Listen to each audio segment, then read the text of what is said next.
Oh, damn.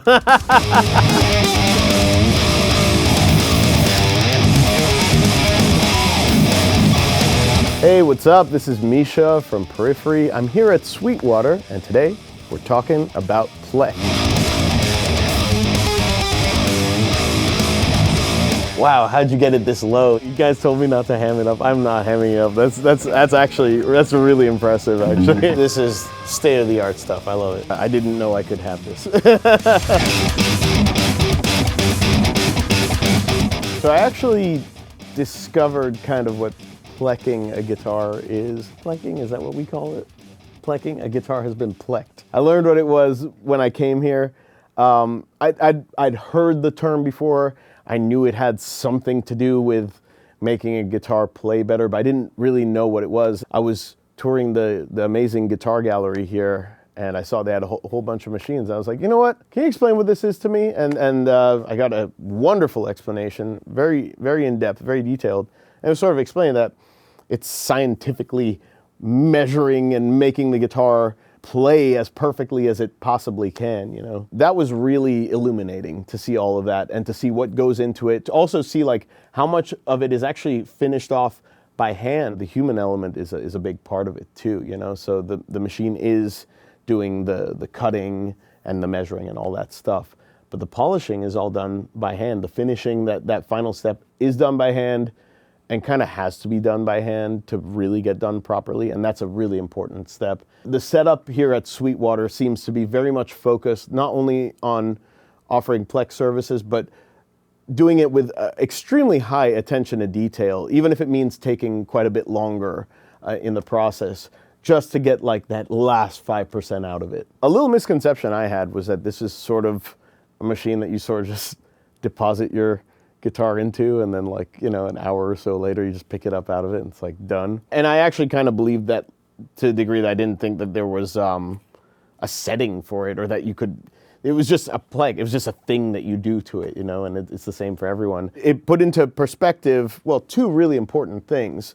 One is that I didn't really understand like how it worked, and if I don't understand how it worked, it's kind of hard to want to do it, right? But the other part is it's a very personal thing, and I think one of the things I realized was guitars would get Plek'd based off of what maybe the general public would want. So let's say E standard and 10 to 46, because that's probably one of the most common setups, right? But if you're not playing that exact setup, and if you aren't sort of giving some feedback on what you want out of your guitar and how you want it to play, then you might not be getting the most out of it. So I was actually in the guitar gallery with this very guitar, pre-Plek'd.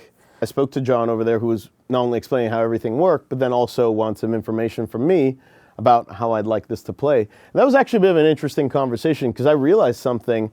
I have these aversions to ultra low action, not because I have a problem with ultra low action, but because I have a problem with the side effects that usually happen when you have very, very low action. Part of the reason why I don't go for the super low action is that I always run into a problem, such as buzzing on certain parts of the neck, or, you know, the notes choking out when you palm mute or bend or do vibrato. And I think just over the decades I've been playing guitar, I've just been used to like, okay, well that's too low, so we got to bring it up. And there's just a part of me that's internalized that as like, that's just guitars, you know? And I didn't realize I could kind of have my cake and eat it too, and that is what the Plek'd process can do, especially if you're giving whoever's doing the process your specs and what you want. So I was like, you know what?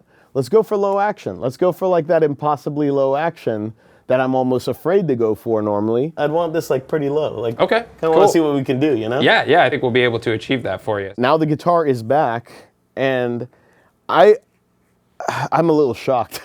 I wasn't actually expecting it to be this much of a difference.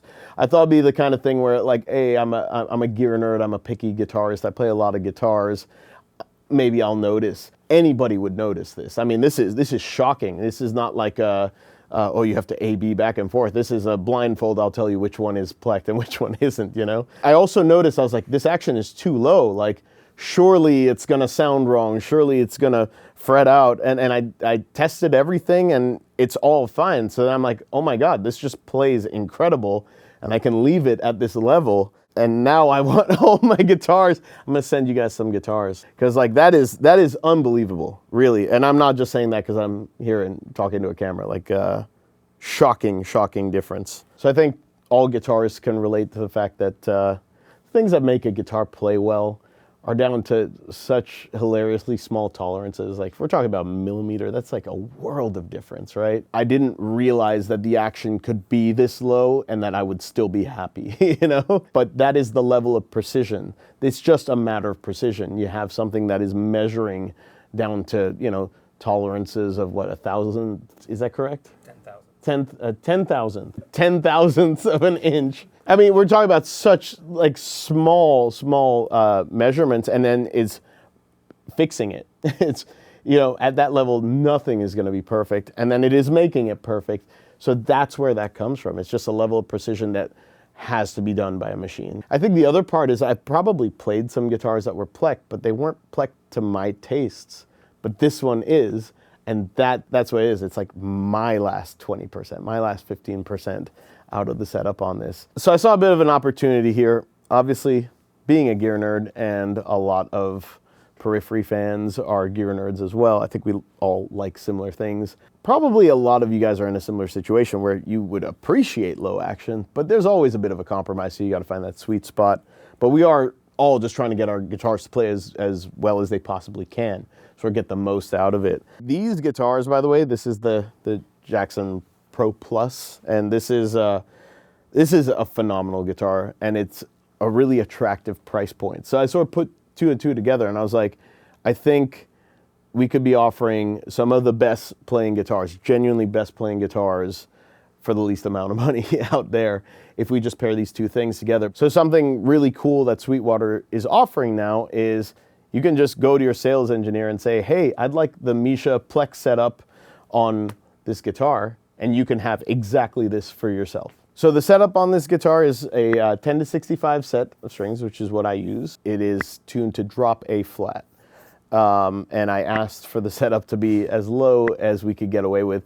There's, I don't know if you can hear that, there's a little bit of buzz. That is normal, that is part of my sound.